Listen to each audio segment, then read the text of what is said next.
First fade nga pala yung gusto dito ni client. Kaso pre, first time ko nga lang pala maggupit ng burst fade. Kaso pre, baka magaya ko pa yung burst fade na umuuso. First fade ba rin to ya? Pero okay lang pre, gagayahin ko na lang yung reason na sinabi ni kuya.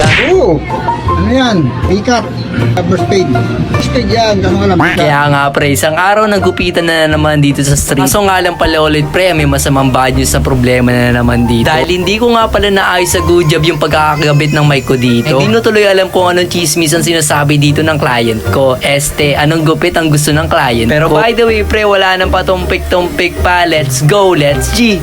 Gang, let the cat begin. Gumamit nga muna pala ako dito ng trimmer para mag-set ng guideline. Dahil first time ko nga lang pala maggupit ng burst fade pre, ay binabaan ko muna dito. Kaya papyaw muna ang ginagawa ko kasi hindi ko pa alam kung anong ginagawa ko. Abay pa ulit-ulit ka, bossy. Gaya nga pala nasabi ko kanina ay gabi, first time ko nga lang pala to pare. Gagamit nga muna pala ako dito ng 0.5 na guard kasi kinakabahan nga pala ako gumamit ng mga zero grab. Abay gabi, iba na ang usapan pag ganun. Ang sinunod ko naman dito na gwardiya ay isa lang. Kahit papano pre, makita ko na dito yung achievement ko. Kasi yung paid na ginagawa ko para ma-visualize ko na sa mga mata ko at ma-process ko na sa utak. At nag-change nga pala ako dito ng angle pre kasi masyado na na-expose yung mukha ng client ko. Gumamit na nga pala ako dito na 1.5 guard pare para mas makita ko na talaga yung paid na ginagawa ko sa buhay ko. Kinakausap ko nga rin pala dito si client kung anong pakiramdam niya dahil ginugupitan ko siya live na live dito sa kalsada namin. Ang reply niya nga pala sa akin pare ay sabi niya okay lang pero daw. Pero sabi niya sa akin pagkatapos ko daw siyang gupitan ay diretso si bat na nga agad kaya siya. Kalimutan na natin yung pre at inabutan ko na nga pala siya dito ng magic mirror. Magic mirror na nga pala to ay kayang-kaya kang i-update kaysa sa jowa nga mo. Pre, hindi ka pa tapos gupitan ay bibigyan na agad kita ng salamin para updated ka kung anong nangyayari sa ulo. Palit na ulit ako dito ng angle pare para makita nyo na at husgahan nyo na kung anong pinagagawa ko dito. Gamit nga pala ako dito ng tres na gwardiya para kahit papano ay makita nyo na ang finishing product. By the way nga pre, kung hindi ka pa pala nakapalo, abay ipalo mo na ako dyan. Kasi wala lang magpapasaya ng araw mo pag hindi mo ako pinalo.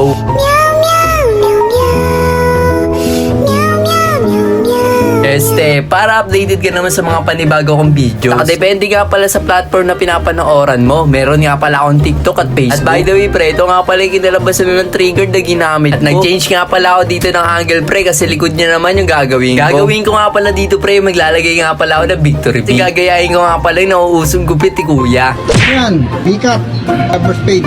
First fade yan. Kaso nga lang. Ikat. Lang yung pare. Kaya nga pala ako maglalagay ng victory beat sa likod niya pre para mag-complement nga pala sa gilid ng buhok niya. Dahil medyo maiksi nga lang pala yung burst fade na ginawa ko sa gilid niya ay kailangan ko talaga maglagay ng B para iduktong ko lang sa likod niya. Kita mo naman talaga dito naman talaga pre ay nagko-complement naman talaga sa gilid ng buhok niya. Shoutout kayo dyan Shoutout! Ano yan? Sabay ganun, pero okay lang yung pre. Ang sinunod ko nga palang gawin dito yung kabilang gilid niya. Siyempre pre, same process lang dapat talaga ang gagawin ko dito. At ang sinunod ko nga pala dito pre is yung taas niya. Tinabasad ko nga pala to ng 8 guard kasi ayun nga pala yung gusto ni client. Kasi nga may kasabihan tayo na customer is always right ka nga nila. Kaya kailangan lang pre sundin mo yung mga gusto nila para gumanda yung service mo. At ang sunod ko nga pala ginawa dito pre, inahitan ko na nga pala siya. Ito nga pala yung nakakapogi sa aming mga lalaki. Kung babae ka ba, intindi mo na lang ako. Finally pre, natapos nga rin pala ako dito dahil sa sobrang daldal ko ay natapos nga rin pala ako magupit. Kayo nang bahala mong gadyan pare sa first timer na katulad ko na magugupit ng burst fade. Kung hindi ko pa pala nakapalo pare, i-click mo lang yan, wag ganang tama rin, i-click mo na lang, let's go. Burst speed ba din to ya? Ha? Burst speed ba din to? Ay, yung pala. Oo. Maganda yan. Kaya sa mukhang mukhang talong. Okay na yan.